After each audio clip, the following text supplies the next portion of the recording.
నమస్కారం, రచ్చ మీడియాకి స్వాగతం. హెడ్లైన్ చూద్దాం.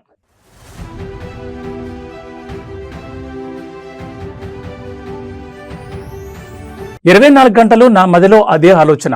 గోదావరి డెల్టా వరి సాగుపై సీఎం చంద్రబాబు ఆందోళన.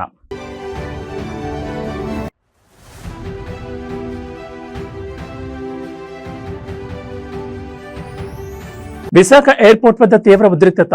వైఎస్ జగన్ పర్యటన వేళ పోలీసుల అసాధారణ ఆంక్షలు.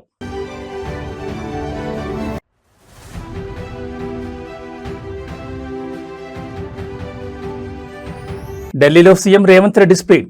కేంద్ర మంత్రి నితిన్ గడ్కరీతో హైవే ప్రాజెక్టులపై కీలక భేటీ.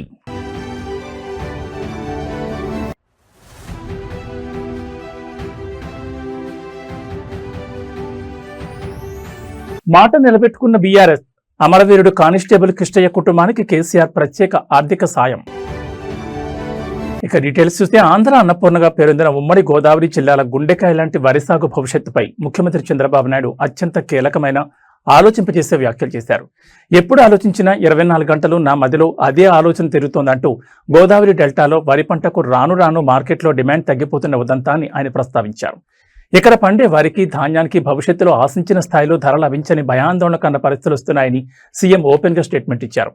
ఆంధ్రప్రదేశ్లో అత్యధికంగా వరి పండించే ఉమ్మడి గోదావరి జిల్లాల వ్యవసాయ ఆర్థిక వ్యవస్థపై ప్రభుత్వం ప్రత్యేక దృష్టి సారించింది. మార్కెట్ అవసరాలకు మించి వరి ఉత్పత్తి కావడం, అంతర్జాతీయంగా డిమాండ్ సూచీలు మారడం వల్ల భవిష్యత్తులో ధాన్యానికి గిట్టుబాటు ధర కల్పించడం ప్రభుత్వాలకు సవాలుగా మారనుందని సీఎం అభిప్రాయపడ్డారు. ఇదే విషయమై తాను నిరంతరం మేధోమదనం చేస్తున్నానని, కేవలం సాంప్రదాయ వరిపైనే ఆధారపడితే రైతాంగం సంక్షోభంలో పడే ప్రమాదం ఉందని హెచ్చరించారు. పగలు రాత్రి అనక పొలాల్లో చెమటోడ్చి క్షేత్రస్థాయిలో నాణ్యమైన ధాన్యం పండించడానికి గోదావరి రైతులు పడ్డ కష్టాన్ని, మార్కెట్ శక్తులు మరియు మారుతున్న డిమాండ్లు దెబ్బతీయకుండా ఉండాలంటే వ్యవసాయ రంగాన్ని ఆధునీకరించి తప్పదని స్పష్టం చేశారు.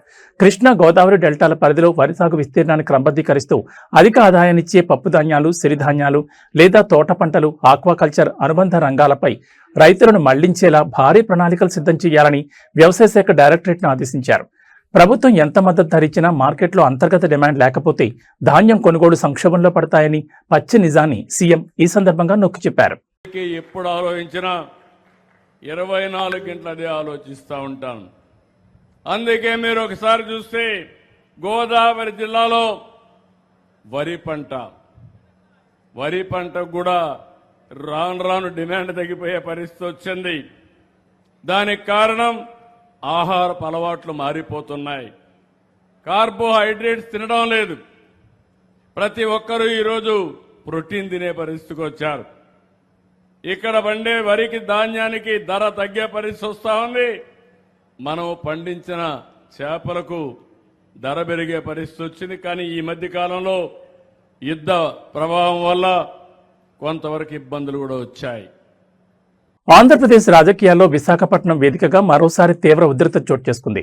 వైఎస్ఆర్ కాంగ్రెస్ పార్టీ అధినేత వైఎస్ జగన్మోహన్ రెడ్డి ఉత్తరాంధ్ర పర్యటన నిమిత్తం విశాఖ వస్తుండటంతో విమానాశ్రయం పరిసరాల్లో పోలీసులు అసాధారణ రీతిలో వింత ఆంక్షలు విధించడం ఇప్పుడు పెను సంచలనంగా మారింది. తమ అధినేతకు ఘనస్వాగతం పలికేందుకు విశాఖ ఎయిర్పోర్టుకు తరలివస్తున్న వైఎస్ఆర్సీపీ ముఖ్య నేతలను, నియోజకవర్గాల ఇన్ఛార్జీలను, వేలాది మంది కార్యకర్తలను పోలీసులు ఎక్కడికక్కడ అడ్డుకుంటున్నారు. ఎయిర్పోర్ట్ పరిసర ప్రాంతాల్లో భారీగా బారికేడ్లను ఏర్పాటు చేసి వింత వింత కారణాలు చెబుతూ వాహనాలను లోపలికి అనుమతించుకోవడంపై వైసీపీ శ్రేణులు రోడ్లపైనే బైఠాయించి నిరసన వ్యక్తం చేస్తున్నాయి. విశాఖ తీర ప్రాంతంలోని మత్స్యకారుల సమస్యలపై భరోసా ఇచ్చేందుకు మరియు స్థానిక కార్యక్రమాల్లో పాల్గొనేందుకు వైఎస్ జగన్మోహన్ రెడ్డి విశాఖ పర్యటన ఖరారైంది. అయితే ఈ పర్యటన నీరుగార్చేందుకే పోలీసులు ఉద్దేశపూర్వకంగా ఆంక్షల పర్వాన్ని తెరకెక్కించారని ప్రతిపక్ష పార్టీ ఆరోపిస్తోంది. ఎయిర్పోర్ట్ లోపలికి వెళ్లే వీఐపీ పాసులు ఉన్న నేతలను సైతం భద్రతా కారణాలంటూ పోలీసులు నిలిపివేయడం గమనార్హం. ప్రతిపక్ష నేతగా ప్రజల గొంతుకను వినిపించడానికి, క్షేత్రస్థాయిలో మత్స్యకారుల హక్కుల కోసం వైఎస్ జగన్ మరియు వారి శ్రేణులు పడ్డ కష్టాన్ని అణచివేయడానికి సీఎం చంద్రబాబు నాయుడు ఆదేశాలతోనే పోలీసులు ఇలాంటి వింత ఆంక్షలు విధిస్తున్నారంటూ వైసీపీ నెట్జన్లో ఎన్సీబీఎన్ హ్యాండిల్ను ట్యాగ్ చేస్తూ ఆగ్రహం వ్యక్తం చేస్తున్నారు.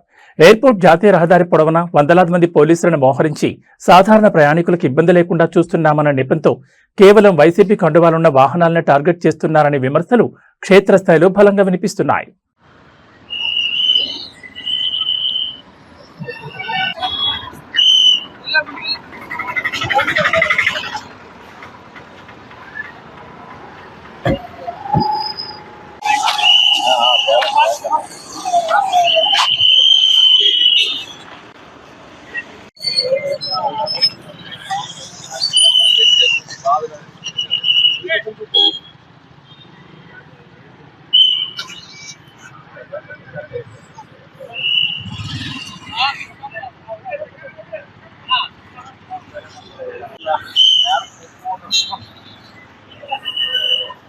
అది అచ్చికి అందులో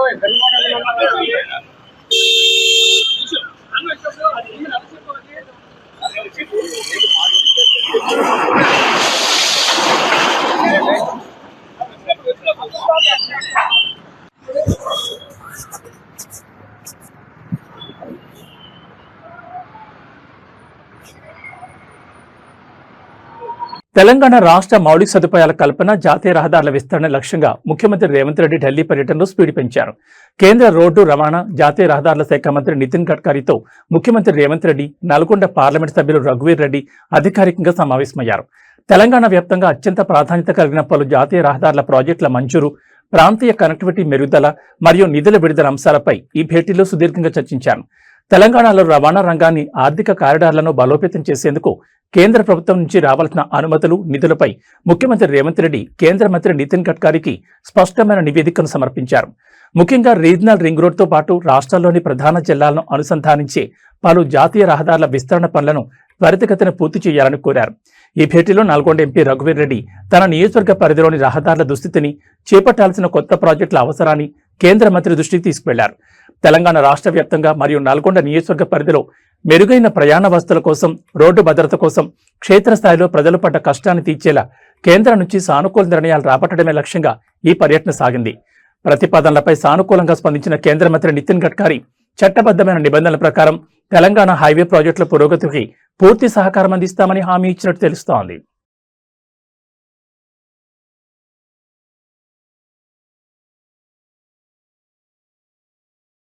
తెలంగాణ స్వరాష్ట్ర సాధన కోసం ప్రాణాలు అర్పించిన మలిదశ ఉద్యమ తొలి అమరవీరుడు కానిస్టేబుల్ కిష్టయ్య కుటుంబానికి భారత రాష్ట్ర సమితి అగ్రనాయకత్వం తాము ఇచ్చిన మాట నిలబెట్టుకుంది. కిష్టయ్య నివాసానికి వెళ్లిన బీఆర్ఎస్ వర్కింగ్ ప్రెసిడెంట్ కేటీఆర్ ఆయన కుటుంబ సభ్యులను పరామర్శించి ధైర్యం చెప్పారు. కిష్టయ్య మనవడు వేదాంత్ రాఘవ్ కిష్టయ్యను ఆత్మీయంగా ఆశీర్వదించిన కేటీఆర్, కిష్టయ్య కుమార్తె డాక్టర్ ప్రియాంక మెడిసిన్ పీజీ విద్యను అభ్యసించడం కోసం బీఆర్ఎస్ అధినేత కేసీఆర్ పంపిన ప్రత్యేక ఆర్థిక సహాయం చెక్కును స్వయంగా అందజేశారు.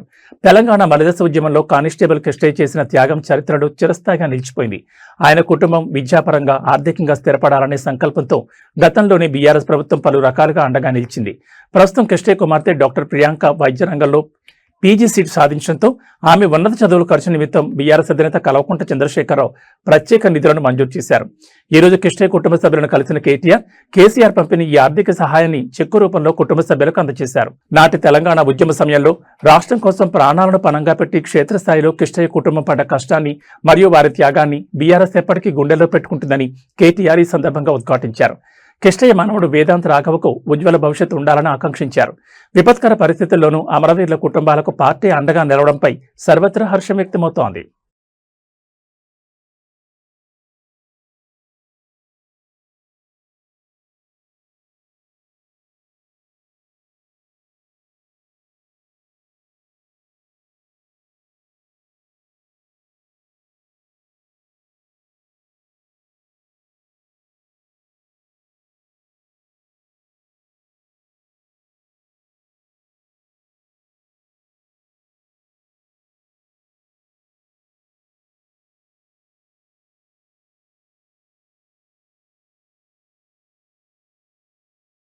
హైదరాబాద్ మహానగర కీర్తి కిరీటంలో మరో అంతర్జాతీయ స్పోర్ట్స్ మైలురాయి చేరింది.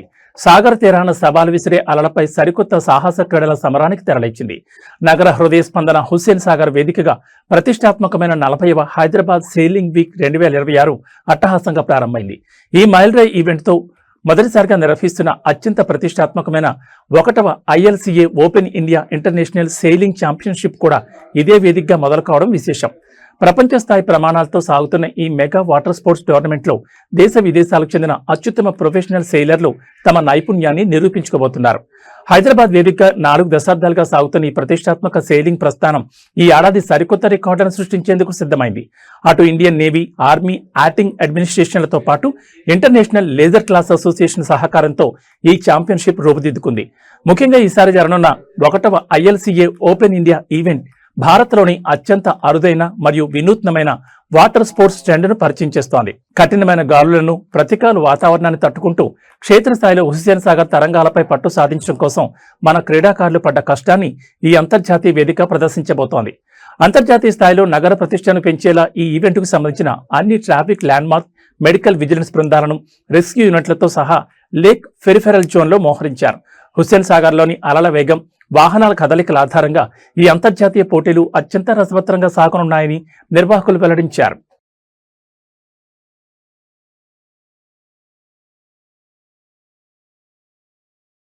దేశానికి అన్నం పెట్టే అన్నదాత ఈ రోజు నిలువున కన్నీరు మున్నీరవుతున్నాడు. ఆకాశం వైపు కళ్ళు కాయలు కాచేలా చూసిన ఎలినినో శాపం వల్ల వర్షాలు ఆశించిన స్థాయిలో కురవకపోవడంతో తెలుగు రాష్ట్రాల్లో ఖరీఫ్ పంటలు తీవ్ర సంక్షోభంలో కూరుకుపోయాయి. కళ్ల ముందే ఎండిపోతున్న వరి పైరును చూసి తట్టుకోలేక చేతికొచ్చిన పంటను కాపాడుకోవడానికి రైతులు శతవిధాలా ప్రయత్నిస్తున్నారు. శ్రీకాకుళం జిల్లాలో కొందరు రైతులు ఏకంగా నీటి బిందెలతో వరి పైరును తడుపుతుండగా, భద్రాద్రి కొత్తగూడెం, మహబూబాబాద్ జిల్లాలో వాటర్ ట్యాంకర్ల ద్వారా వరి పొలాలకు నీరు పెడుతున్న హృదయ విదారక దృశ్యాలు యావత్ తెలుగు సమాజాన్ని కలిచివేస్తున్నాయి. తెలుగు రాష్ట్రాల్లో ఈ ఏడాది ఖరీఫ్ సీజన్ ప్రారంభం నుంచే వర్షపాతం దారుణంగా పడిపోయింది. నదులు, కాలువలు, చెరువులు ఎండిపోవడంతో వరి నాట్లు వేసిన రైతులు తీవ్ర ఇబ్బందులు పడుతున్నారు. శ్రీకాకుళం జిల్లాలోని పలు గ్రామాల్లో బోర్ల కింద కూడా నీరు లేకపోవడంతో చివరికి తాగడానికి తెచ్చుకునే నీటి బిందెలతో మహిళలు, రైతులు వరి పొలాల్లో ఒక్కో మొక్కను తడుపుతూ పైరును బతికించుకునే దీనస్థితికి దిగజారారు. మరోవైపు తెలంగాణలోని భద్రాద్రి కొత్తగూడెం, మహబూబాబాద్ జిల్లాలో వేల రూపాయలు వెచ్చించి ప్రైవేట్ వాటర్ ట్యాంకర్లను రప్పించి పైపుల ద్వారా వరిమడ్లకు నీళ్లు పడుతున్నారు. వరి సాగు చరిత్రలోని ట్యాంకర్లతో నీళ్లు పోయడం ఇదే మొదటిసారని వ్యవసాయ విశ్లేషకులు ఆందోళన వ్యక్తం చేస్తున్నారు. పెట్టుబడుల కోసం అప్పులు తెచ్చి పగలు రాత్రి అనక పొలాల్లో చెమటొచ్చి క్షేత్రస్థాయిలో పంట పండించడం కోసం రైతులు పడ్డ కష్టాన్ని ఈ కరువు నిలువున ముంచేసింది. ఎకరాకు వేల రూపాయలు పెట్టుబడి పెట్టిన తర్వాత ఇప్పుడు పంట ఎండిపోతే పూర్తిగా అప్పుల పాలై రోడ్న పడతామనే భయంతోనే రైతులు ఈ సాహసానికి పూనుకుంటున్నారు. ఇంత జరుగుతున్న వ్యవసాయ నీటిపారుదల శాఖ అధికారులు కరువు సహాయక చర్యలు చేపట్టడంలో, ప్రత్యామ్నాయ నీటి వనరులు కల్పించడంలో పూర్తిగా విఫలమయ్యారనే విమర్శలు వినిపిస్తున్నాయి. 21వ శతాబ్దంలో సాంకేతికత దూసుకుపోతున్న మూఢనమ్మకాలు, క్షుద్ర పూజల పేరుతో అమాయక ప్రాణాలు బలి కావడం ఆగడం లేదు. ప్రకాశం జిల్లాలో 5 ఏళ్ల వైకల్యం ఉన్న చిన్నారి చక్రవర్తి క్షుద్ర పూజల కాటకు నిలువునా ప్రాణాలు కోల్పోయాడు. వైకల్యాన్ని పూర్తిగా నయం చేస్తారని నమ్మబలికి కుటుంబ సభ్యుల నుంచి చిన్నారిని తీసుకెళ్లిన ఒక మహిళ అతన్ని కట్టేసి కిరాతకంగా చిత్రహింసలు పెట్టడంతో ఆ బాలుడు మృతి చెందాడు. ఇంతటితో ఆగకుండా చనిపోయిన బాలుడిని మళ్లీ బతికిస్తానంటూ మృతదేహం ముందు కూర్చుని క్షుద్ర పూజలు నిర్వహించడం స్థానికంగా పెనుదుమారం రేపింది. ఆగ్రహంతో ఊగిపోయిన బాలుడి బంధువులు సదరు మహిళపై దాడి చేయగా రంగంలో దిగిన పోలీసులు కేసు నమోదు చేసుకుని దర్యాప్తును ప్రారంభించారు. ప్రకాశం జిల్లా పరిధిలో జరిగిన ఈ ఘోర ఉదంతం మానవత్వాన్ని కలచివేస్తోంది. శారీరక వైకల్యంతో బాధపడుతున్న 5 ఏళ్ల చిన్నారి చక్రవర్తిని చూసి ఆ కుటుంబం తీవ్ర ఆవేదన చెందుతున్న తరుణాన్ని సదరు నిందితురాలైన మహిళ క్యాష్ చేసుకుంది. మంత్రాల ద్వారా బాలుడి వైకల్యాన్ని పూర్తిగా నయం చేసి నడిపిస్తానని మాయమాటలు చెప్పి బాలుడిని తన వద్దకు తీసుకెళ్లింది. ఆ తర్వాత గదిలో బాలుడిని బంధించి కదలకుండా కట్టేసి పూజల పేరుతో విపరీతంగా చిత్రహింసలు గురిచేసింది. ఆ దెబ్బలు తట్టుకోలేక ఆ పతి ప్రాణం అనంత వాయువుల్లో కలిసిపోయింది. బాలుడు స్పృహ తప్పి చనిపోయాడని గ్రహించిన తన తప్పు కప్పిపుచ్చుకోవడానికి దేవుడి శక్తులతో మళ్లీ బతికిస్తానని నమ్మించి శవంతో పూజలు కొనసాగించింది. ఈ దారుణం గురించి తెలుసుకున్న బాలుడు తల్లిదండ్రులు, బంధువులు ఘటనా స్థలానికి చేరుకుని బాలుడు మృతదేహాన్ని చూసి కన్నీరు మున్నీరయ్యారు. తమ బిడ్డ వైకల్యాన్ని ఎలాగైనా దూరం చేసుకుని వారిని ఆరోగ్యంగా చూసుకోవాలని క్షేత్రస్థాయిలో ఆ తల్లిదండ్రులు పడ్డ కష్టాన్ని ఆ మహిళ మూఢనమ్మకాల పేరుతో బలి తీసుకుంది. ఆగ్రహంతో రగిలిపోయిన బంధువులు ఆ మహిళా నిందితురాలపై దేహశుద్ధి చేయగా సమాచారం అందుకున్న పోలీసులు తక్షణమే అక్కడికి చేరుకుని పరిస్థితిని అదుపులోకి తెచ్చారు. మహిళను అదుపులో తీసుకుని హత్య కేసు నమోదు చేసి విచారణ ముమ్మరం చేశారు. నెలన్నర అయింది వాళ్ళు వచ్చి ఇక్కడికి. నెలన్నర అయితే లోపల ఏం జరుగుతుందో మాకు ఇంత మటుకు తెలియదు. ఉదయాన్నే మాత్రం చక్కగా వినసొంపుగా పాటలు మాత్రం పెడతారు, దేవుడి పాటలు. లోపల ఏం జరుగుతుందో మనకైతే తెలియదు. వాళ్ళ ఫేసులు కూడా మనం ఇంత మటుకు చూడలేదు. కాకపోతే అంతవరకు అయితే నిన్న అన్ఎక్స్పెక్టెడ్గా బాబుని చంపేశారు. బాబు చనిపోయి ఎగ్జాక్ట్గా మాకు ఏడుపు వినపడపోవడం 3 రోజుల నుంచి ఏడుపు వినపడట్లా. ఆ అబ్బాయి సౌండ్ ఎలా ఉంటుందంటే అలా ఉంటుంది. అంటే అబ్బాయికి మాటలు కూడా రాలేదు. 5 years బాబే అబ్బాయి.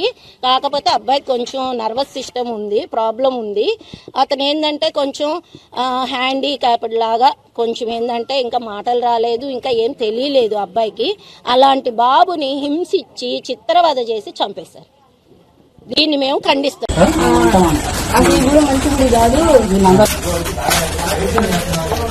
శాంతి భద్రతలకు కట్టుబడి ఉంటామని, అవినీతి అక్రమాలను సహించేది లేదని చెప్తున్న సర్కార్ ముందే అధికార పార్టీకి చెందిన కీలక నేతలు చట్టాన్ని ఎలా చుట్టేస్తున్నారో చూపే షాకింగ్ నివేదిక ములుగు జిల్లా నుంచి వెలుగు చూసింది. ములుగు నియోజకవర్గంలో మంత్రి సీతక్క ప్రధాన అనుచరుల నీడలో పేకాట క్లబ్బులు, జ్యోతగృహాల దందా జోరుగా సాగుతోంది. సాక్షాత్తు మంత్రి ముఖ్య అనుచరుడు, జిల్లా బ్లాక్ కాంగ్రెస్ అధ్యక్షుడు ఈర్షవడ్ల వెంకన్న స్వయంగా ఈ పేకాట దందా నడిపిస్తూ కెమెరా కంటికి చిక్కడం జిల్లాలో కలకలం రేపుతోంది. తిరుగులేని ఆధారాలు చూపిస్తూ ప్రజలు పోలీస్ స్టేషన్లలో ఫిర్యాదులు చేస్తున్న ఖాకీలు మాత్రం సదరు నేత ముందర చేతులు కట్టుకుని నిలబడడంపై తీవ్ర ఆగ్రహం వ్యక్తమవుతోంది.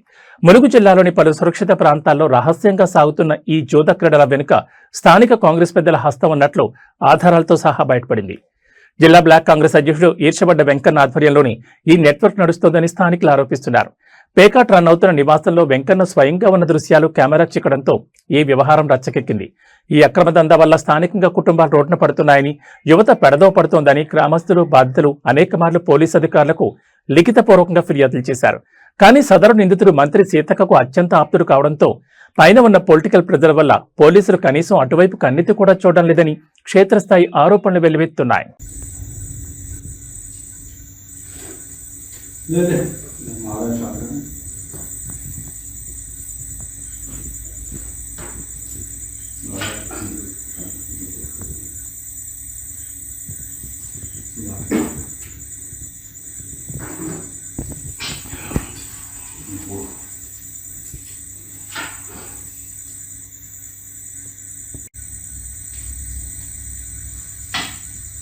టచ్చలేదమ్మా, బండ టచ్ రెండు.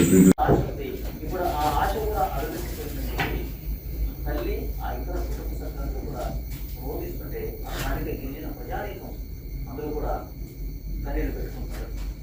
ఇప్పుడు పోయారు.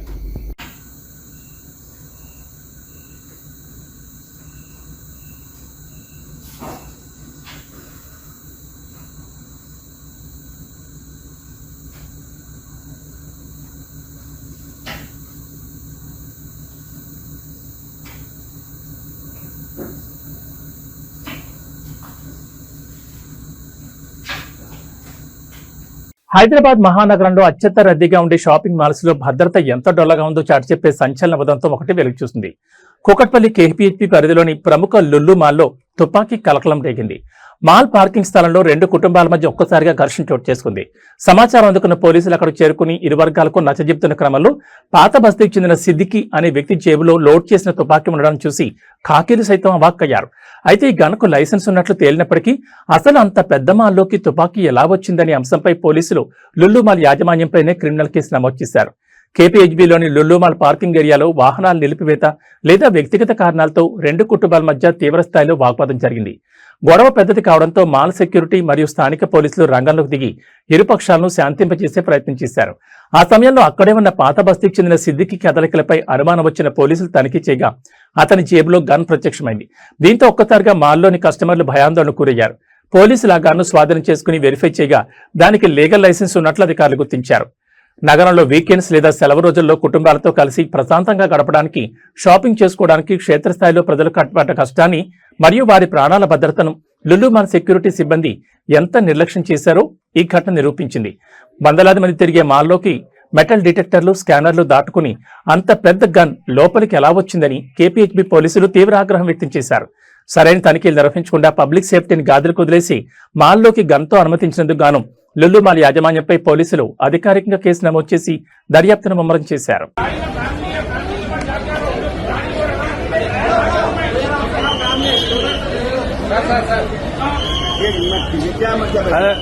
मीडिया मीडिया सर इसमें कौन सा बात फैलाने का है? कौन आया इधर? नहीं नहीं, ये कौन सा बात फैलाने का है?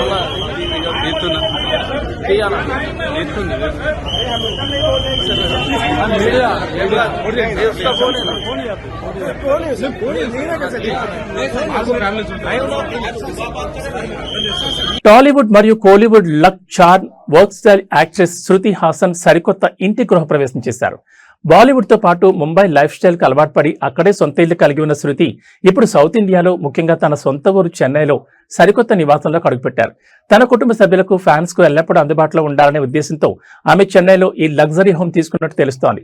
అత్యంత సన్నిహితులు మరియు కుటుంబ సభ్యుల సమక్షంలో సాంప్రదాయబద్ధంగా హోమాలు, పూజలు నిర్వహించిన ఈ వేడుకకు సంబంధించిన ఎక్స్క్లూజివ్ ఫోటోలు ప్రస్తుతం నెట్టింట హల్చల్ చేస్తున్నాయి. Multi talented star Shruti Haasan career పరంగానే కాకుండా వ్యక్తిగత జీవితంలోనూ సరికొత్త మైలురాళ్లను అందుకుంటున్నారు. తాజాగా చెన్నైలో ఆమె జరిపిన గృహప్రవేశ వేడుక ఫోటోలు నెట్జన్లను విపరీతంగా ఆకట్టుకుంటున్నాయి. అత్యంత సింపుల్ గా సాంప్రదాయ దుస్తుల్లో శృతి ఈ పూజా కార్యక్రమాల్లో పాల్గొని సందడి చేశారు. ఈ ఫోటోలు చూసిన ఆమె అభిమానులు న్యూ బిగినింగ్స్ అంటూ పెద్ద ఎత్తున శుభాకాంక్షలు తెలుపుతున్నారు. పసిడి ప్రియులకు సామాన్యులకు బులియన్ మార్కెట్ నుంచి ఈ రోజు భారీ ఉపశమనం లభించింది. గత కొన్ని రోజులుగా రికార్డు స్థాయిలో వైపు పరుగులు పెడుతున్న బంగారం, వెండి ధరలు ఒక్కసారిగా వెనక్కి తగ్గాయి. ముఖ్యంగా హైదరాబాద్ బులియన్ మార్కెట్లో ఇటు పసిడి ధరలు స్వల్పంగా తగ్గగా అటు కిలో వెండి ధర ఏకంగా 5,000 రూపాయల మేర పతనమై కొనుగోలుదారులను ఆకర్షిస్తోంది. అంతర్జాతీయ మార్కెట్లో చోటు చేసుకున్న పరిణామాలు, స్థానిక డిమాండ్లో మార్పుల వల్లే ఈ ధరల తగ్గుదల నమోదైనట్లు నిపుణులు విశ్లేషిస్తున్నారు. హైదరాబాద్ లో ఈ రోజు 24 క్యారెట్ల స్వచ్ఛమైన 10 గ్రాముల బంగారం ధర 110 రూపాయల మేర తగ్గి 1,42,800 వద్ద ట్రేడ్ అవుతోంది. అదేవిధంగా ఆభరణాల తయారీకి ఉపయోగించి 22 క్యారెట్ల 10 గ్రాముల పసిడి ధర కూడా 100 రూపాయల మేర పతనమై ప్రస్తుతం 1,30,900 పలుకుతోంది. మరోవైపు వెండి మార్కెట్లో మరింత భారీ క్షీణత కనిపించింది. పారిశ్రామిక వర్గాల నుంచి డిమాండ్ మందగించడంతో కిలో వెండి ధర ఏకంగా 5,000 మేర కుప్పకూలి ప్రస్తుతం 2,35,000 వద్ద స్థిరపడింది.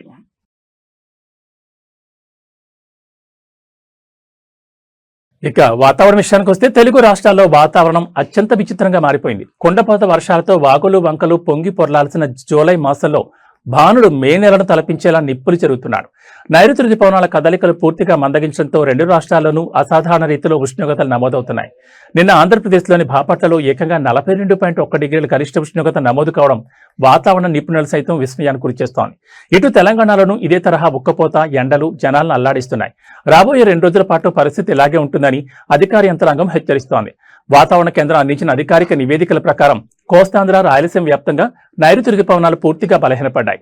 దీనివల్ల వాతావరణంలో పొడిగారుల ప్రభావం పెరిగి మెజారిటీ జిల్లాల్లో పగటి ఉష్ణోగ్రతలు 40 డిగ్రీల మార్కును దాటేసి పరుగులు పెడుతున్నాయి. ముఖ్యంగా బాపట్ల, పల్నాడు, పశ్చిమ గోదావరి, కాకినాడ జిల్లాలో తీవ్రమైన వడగాల్పుల ప్రభావం స్పష్టంగా కనిపించింది. మరోవైపు తెలంగాణలోనూ దాదాపు అన్ని జిల్లాల్లో సాధారణ కంటే 3 నుంచి 5 డిగ్రీల మేర అదనపు ఉష్ణోగ్రతలు నమోదవుతూ ఉక్కపోతతో ప్రజలను ఇబ్బంది పెడుతున్నాయి. పసిఫిక్ మరియు హిందూ మహాసముద్రాల్లో ఏర్పడిన అంతర్జాతీయ వాతావరణ మార్పుల వల్లే రుతుపవనాల దారి మళ్లిందని, ఫలితంగానే ఈ జూలైలో మే నాటి ఎండలు పీక్స్ కు చేరాయని నిపుణులు చెబుతున్నారు. ఈ రోజు రేపు కూడా ఇదే పరిస్థితి కొనసాగే అవకాశం ఉన్నందున ప్రజలు తగిన జాగ్రత్తలు తీసుకోవాలని విపత్తు నిర్వహణ శాఖ సూచించింది. వర్షాకాలంలో వస్తున్న ఈ అకాల ఎండల పట్ల ప్రజలంతా అప్రమత్తంగా ఉండాలి. ముఖ్యంగా రైతాంగం వాతావరణ సూచనలను గమనిస్తూ తమ వ్యవసాయ పనులను ప్రణాళికాబద్ధంగా మార్చుకోవాల్సిన అవసరం ఎంతైనా ఉంది. ఇవి ఈ బులెటిన్ విశేషాలు. నమస్కారం.